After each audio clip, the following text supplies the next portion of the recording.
Imagine being chosen by God for the most important job in history and still feeling completely alone. Before we dive in, if stories like this speak to your heart, hit that subscribe button and join our growing family here. You won't want to miss what's coming next. John the Baptist. Most people picture him as this fearless, unstoppable prophet standing in the river, bold as thunder. And yes, that was him. But behind that boldness was a man who wrestled with something very real: doubt. Here's where it all begins. John had known his purpose from before he was even born. The angel had told his father, Zechariah, that this child would prepare the way for the Lord. So John grew up knowing. He knew he was sent ahead of someone greater, and he gave everything to that calling. He left the comforts of city life. He went into the wilderness. He ate simple food. He wore rough clothing. He preached day after day by the Jordan River, calling people to turn back to God. And when Jesus finally came to be baptized, John saw it with his own eyes. The heavens opened. The Spirit of God came down like a dove. And a voice from heaven said, "This is my Son, whom I love." John had done it. He had fulfilled his purpose. He had pointed the world to Jesus. But then everything changed. John had never been afraid to speak truth, even to powerful people. He publicly called out King Herod for doing something deeply wrong, living with his brother's wife, Herodias. It was a bold move, and it cost him everything. John was arrested, thrown into prison, locked in a dark, cold cell. And here's where the story gets deeply human. Sitting in that prison, John began to wonder. Days passed, maybe weeks. He had given his whole life to this mission.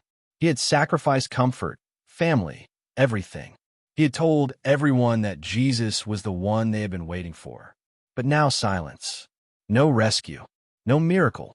Just the sound of chains and the darkness of a cell. So John did something that surprises a lot of people. He sent his disciples to ask Jesus a question. And the question broke hearts. Are you the one who is to come? Or should we wait for someone else? Read that again. John the Baptist, the man who baptized Jesus, the man who saw the heavens open, was now asking, did I get it right? Was it really you? This was not weakness. This was a man being human, a man in pain, a man whose faith was being tested in the most difficult place, in the waiting, in the silence, in the dark. And Jesus? He didn't respond with disappointment. He didn't say, "How could you doubt me?"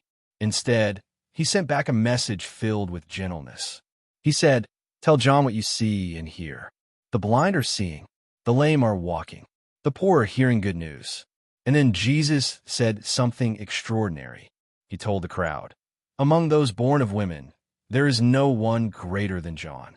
Even in John's doubt, Jesus called him great. John never walked out of that prison. His story ended in that dark place, his life taken because of the anger of those in power. He never got to see the full story unfold. He never watched the resurrection. He never saw the church begin. He gave everything and stepped off the stage before the curtain fully rose. But his doubt didn't disqualify him. His struggle didn't erase his greatness. His question in the dark didn't cancel the calling God had placed on his life. And maybe that's exactly the message someone watching this needs today. You might be in your own prison right now. Not a physical one, but a season that feels closed in. A situation where you've done everything right and still feel forgotten. A moment where you're quietly asking, God, are you still there? Did I get wrong? John's story says to you, doubt is not the opposite of faith. Sometimes doubt is what faith looks like under pressure. God didn't abandon John in that cell, and he hasn't abandoned you in yours. If this story moved you today, share it with someone who needs to hear it. And if you haven't already, subscribe and turn on notifications so you never miss a story that could change how you see everything. Your struggle is not the end of your story. It might just be the most important part of it.